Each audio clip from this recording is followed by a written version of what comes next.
We have new job numbers, and they're pretty ugly, quite frankly. So before the start of the coronavirus pandemic, the U.S. had about 158 million people working. Now, you probably have heard Republicans bragging about how more people were working before the coronavirus pandemic than ever before. And that's true, but also more people were not working before the coronavirus pandemic than ever before. This is a very popular political football that I want to remind you of before we move on to the data, which is the US population grows. So if you have roughly the same portion of the population working and not working, at almost any point in time, you can accurately say we have more people than ever working, or you can accurately say we have more people than ever not working. Both are often true because the population keeps getting bigger. When it's a Democratic president, the Republicans focus on the number of people not working. When it's a Republican president, they focus on the number of people working. It's a meaningless statistic absent population growth sort of rates. And that is where that talking point comes from. But needless to say, 158 million people were working prior to the start of the coronavirus pandemic. We now have a total of at least 22.3 million people who have lost their jobs. Today, we learned that another 5.25 million people filed for unemployment benefits last week. We get the data on a 1 week delay. So today we learned about the numbers from last week. This brings the total to about 21 million people who have filed for unemployment benefits since the start of the coronavirus pandemic. This is 13% of the working population that have lost their jobs. And the real number is even higher. And what I mean by that is there are systems at the state level for filing for unemployment benefits that are over the max. They are stretched. They are overwhelmed. Phone systems where it's just busy. They can't even put you in the hold queue. Web systems that are just crashing because of the number of people trying to file benefits. So this is the number of people that have been able to file benefits. You've got all the people who have tried but failed. You also have people working in under the table jobs who do not qualify for unemployment benefits traditionally, even if exceptions have been made so that they do. In this particular case, many of them don't know it, and they've simply lost their jobs and not even filed. So the real rate is much higher. Now, we have a situation where the unemployment rate, as we typically see it, this is called the U3 rate. It's going to be almost useless very soon, and I'll explain why. The U3 is going to go up because tens of millions of people have lost their jobs. But it's likely to go up only a fraction of the sort of real unemployment rate for this reason, and it's counterintuitive. You might think if 13% of the workforce lost its job, how is it that the unemployment rate might only go from like 4 to 6 or 4 to 7%? It doesn't make sense. The way our system works, the U3, which is that rate that is publicized, though it's 3.8, it's 4.2. When you aren't looking for work, you are no longer considered unemployed from the purposes of the unemployment rate.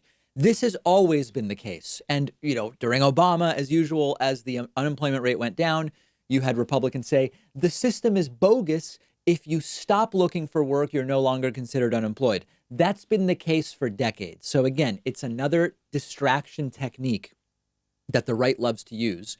But in this particular very special situation, there are going to be millions of people who have just lost their jobs who are not looking for work, because normally when you file for benefits, you have a questionnaire to fill out, or you might be doing it online. You might be answering it on the phone, and you are asked, are you looking for work? Have you interviewed anywhere for work? Give us a list of where you have, and you need to do that in order to get benefits. If you don't say that you're doing that, you don't get the benefits. Because so many of the current job losses are pandemic-related job losses, that is not required. You are not required to be looking for work. You're only required to be keeping in touch with your employer. So this could create a very confusing situation where despite 22 million people, 21 million people losing their jobs, we may only see a couple point uptick in the official unemployment rate because that's the way the unemployment rate is calculated. Republicans would complain about this during Obama's term. They'd say the economy is much worse than the rate tells you because all these people are so sick of looking for work in this terrible Obama economy, which wasn't true, that they've stopped looking. And so really the U3 is inaccurately low. That's true, but that's always the case. Here, this really matters because you are not required to be looking for work to receive unemployment benefits.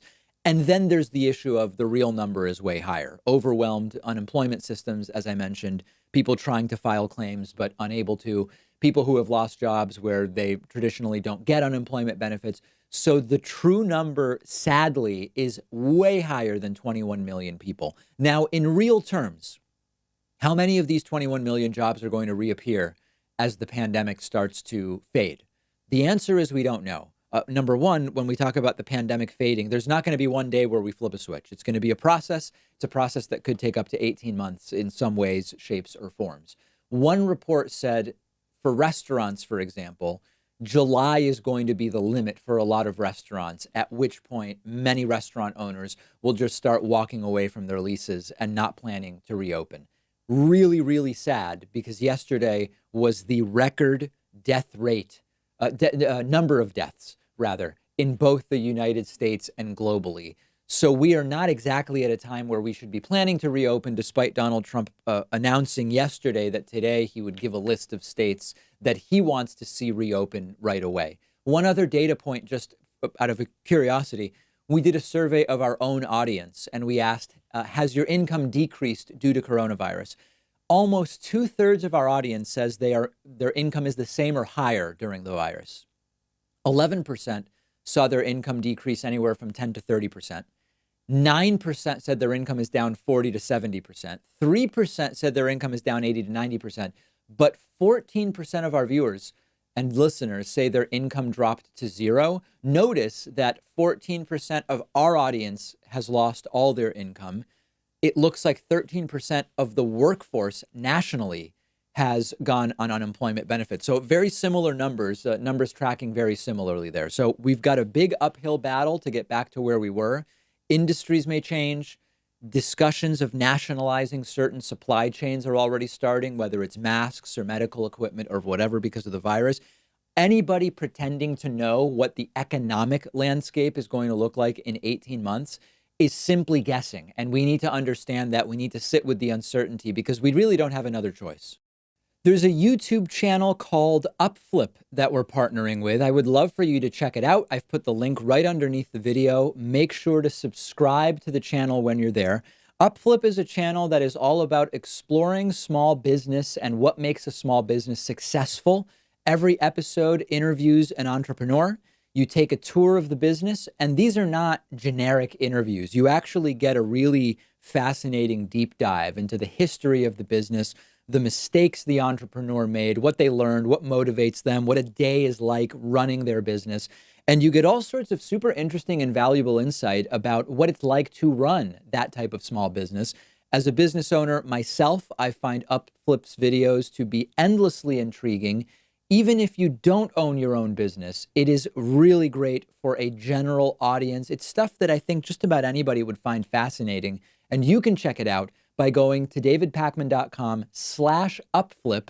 The link is right underneath this video. When you're there, make sure to subscribe and click the bell for notifications.